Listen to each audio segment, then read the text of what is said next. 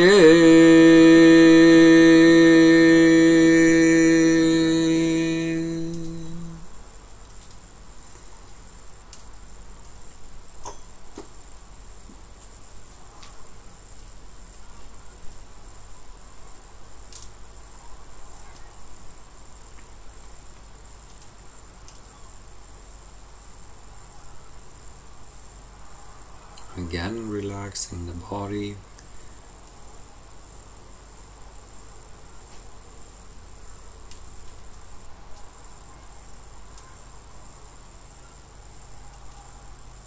Absorbing the blessing.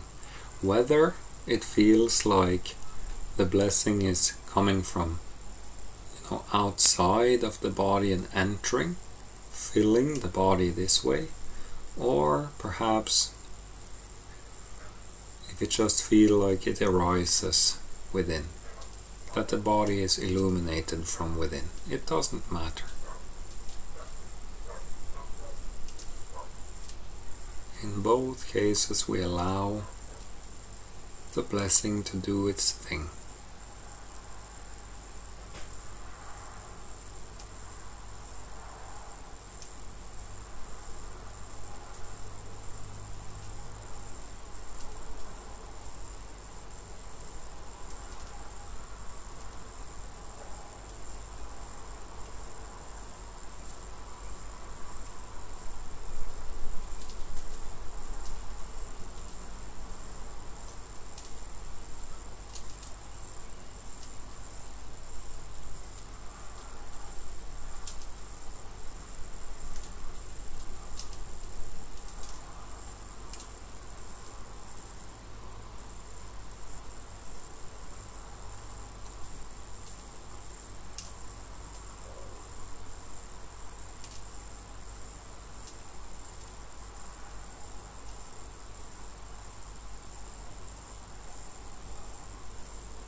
Relaxing the eyes, relaxing the face, head, brain, relaxing the jaw, throat, heart, relaxing the belly and the breath,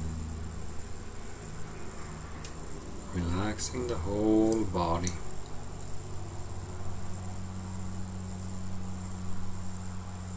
Just receiving. No need to do anything.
Feel the body.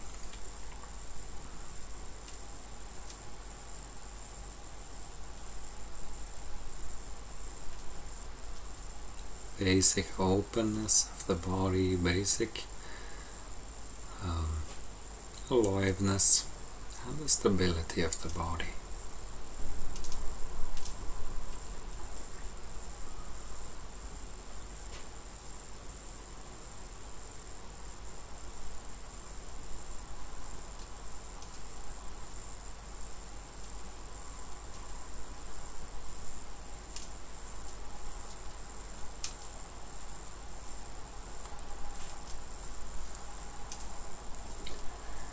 So we'll chant basic prayers.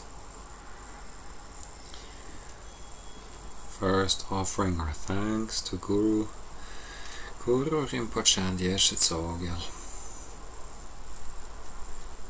for the service they have provided in this session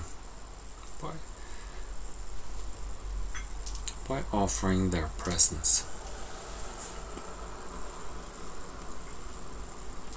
Thank you.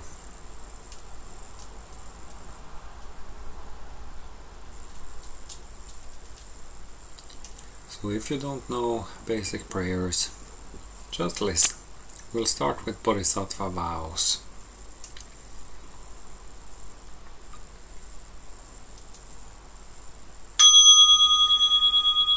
I vow to liberate all sentient beings. I vow to end all self-based confusion. I vow to exercise the Dharma that frees. I vow to attain the great perfection. I vow to liberate all sentient beings.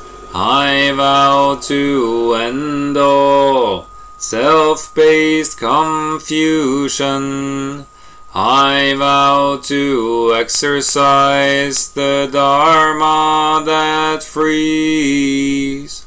I vow to attain the great perfection. I vow to liberate all sentient beings. I vow to end all self-based confusion. I vow to exercise the Dharma that frees. I vow to attain the great perfection.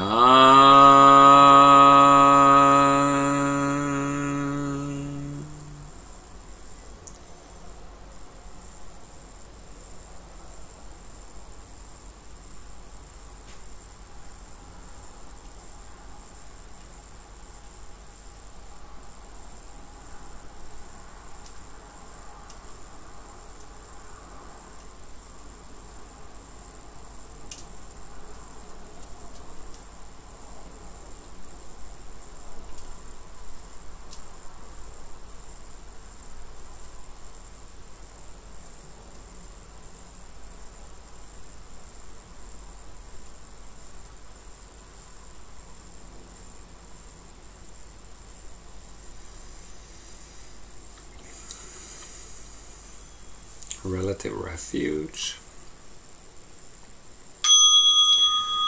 I take refuge in the Guru.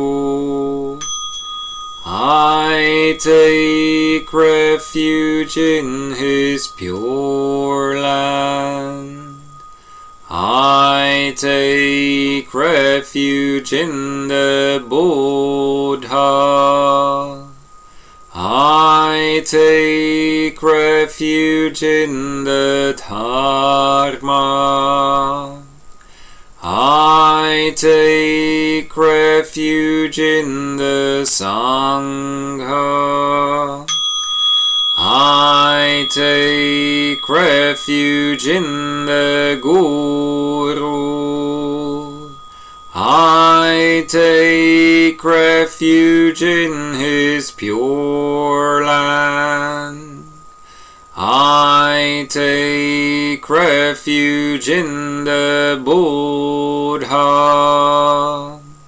I take refuge in the Dharma. I take refuge in the Sangha. I take refuge in the Guru. I take refuge in his pure land. I take refuge in the Buddha. I take refuge in the Dharma. I take refuge in the Sangha.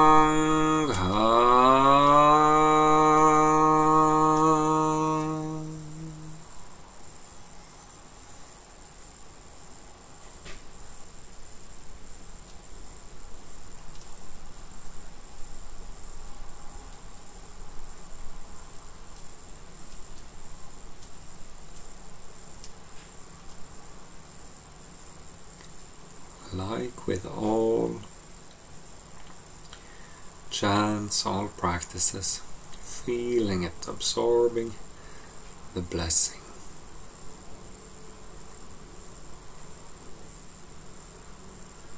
Not a moment wasted in practice.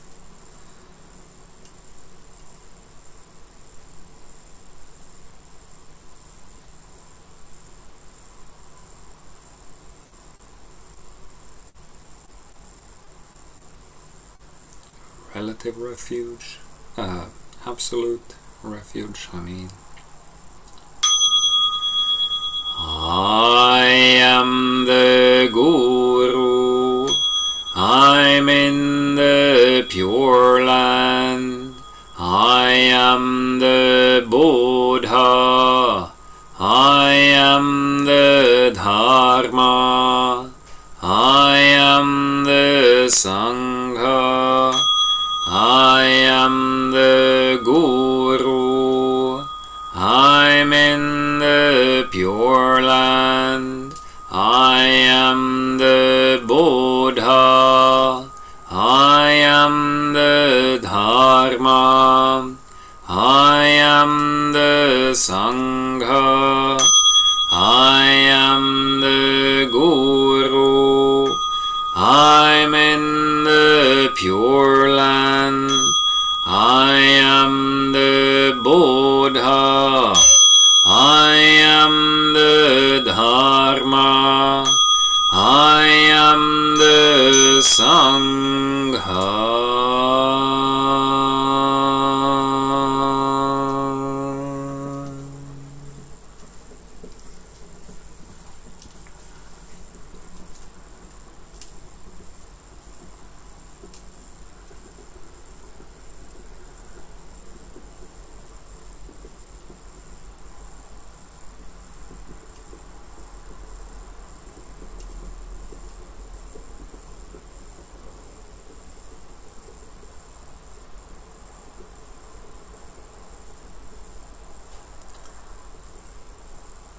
Bodhicitta, may all beings be free.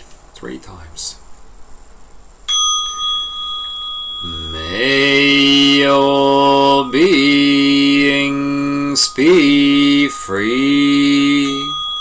May all beings be free. May all beings be free.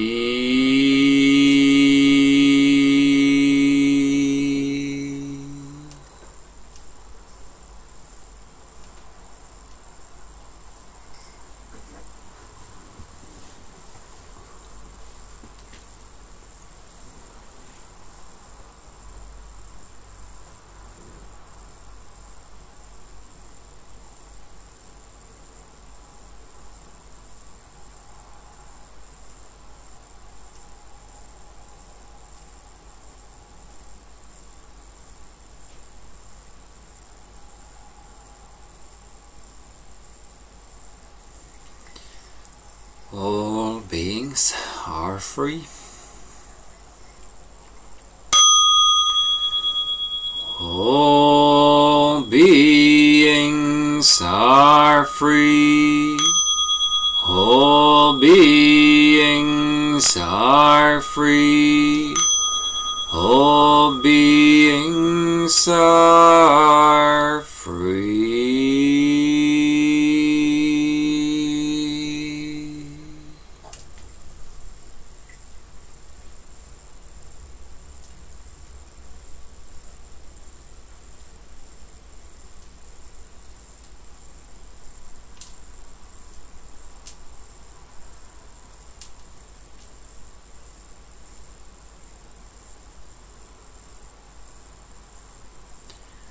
And finally, we dedicate the merit of this practice to all beings. Dedication of merit. May all beings receive my accumulated merit. I dedicate the merit to the refuge and to all sentient beings.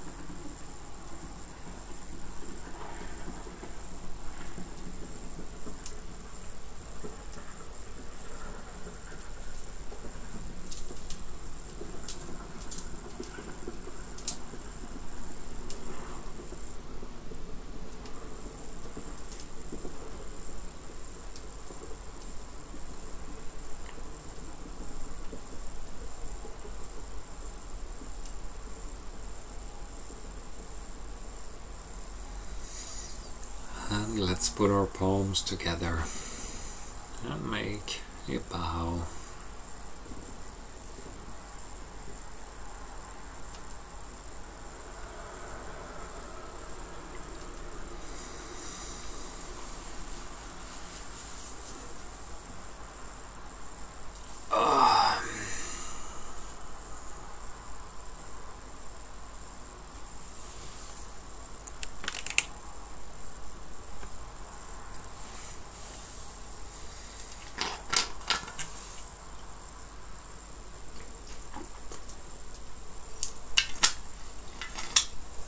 Okay, so I think that we will save our questions and all the questions and comments until tomorrow. If you haven't joined a Pemoko retreat, tomorrow we'll start, at well, here in Norway it's 2 o'clock in the afternoon. In Finland 3 o'clock, so local times change, but we will then usually, I think we will start with Rainbow Body Yoga, even if if somebody hasn't learned Rainbow Body Yoga, that's not a problem, because I will just adjust the practices real time. So that's not a problem. And then we'll have 2 sessions. Lunch, 1 session, Rainbow Body Yoga, maybe something else at the end, lunch, and then another session for these 2 days that we have. And that's about it. There's no more instructions needed.